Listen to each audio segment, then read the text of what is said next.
पुण्यातील धारगळ येथील सुकेकुळण भागात सोमवारी सकाळी 7:30 वाजता एका 17 वर्षीय विद्यार्थ्यावर झालेल्या ॲसिड हल्ल्याने खळबळ माजली आहे। या हल्ल्यात ऋषभ उमेश शेट्ये हा युवक गंभीर जखमी झालाय। त्याच्यावर बांबू येथील गोमेको रुग्णालयात उपचार सुरू आहेत। ऋषभ शेट्ये हा विद्यार्थी म्हापशातील उच्च माध्यमिक विद्यालयात शिक्षण घेत असून नेहमीप्रमाणे तो सकाळी शाळेत जाण्यासाठी बसची वाट पाहत उभा होता। याच दरम्यान एका दुचाकीवरून आलेल्या दोघा अज्ञात इसमांपैकी एकाने त्याच्यावर ॲसिड फेकलं आणि घटनास्थळावरून पळ काढला। ॲसिड अंगावर पडल्यानंतर अंग होरपळू लागल्यानं ऋषभ सुमारे 100 मीटर पर्यंत धावत गेला, अशी माहिती प्रत्यक्षदर्शींनी दिली। ऋषभचे वडील पोलीस कर्मचारी आहेत। हल्ल्यानंतर परिसरात एकच खळबळ उडाली आहे। स्थानिकांनी तात्काळ पोलिसांना माहिती दिली। काही वेळातच पेडणे पोलीस ठाण्याचे पथक घटनास्थळी दाखल झालं।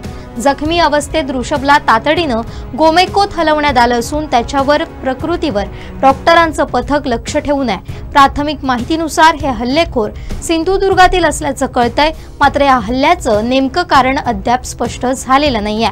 हल्लेखोर कोण होते त्याचा तपास सुरू आहे। पेडणे पोलीस घटनास्थळावरील सीसीटीव्ही फुटेज तपासतायत।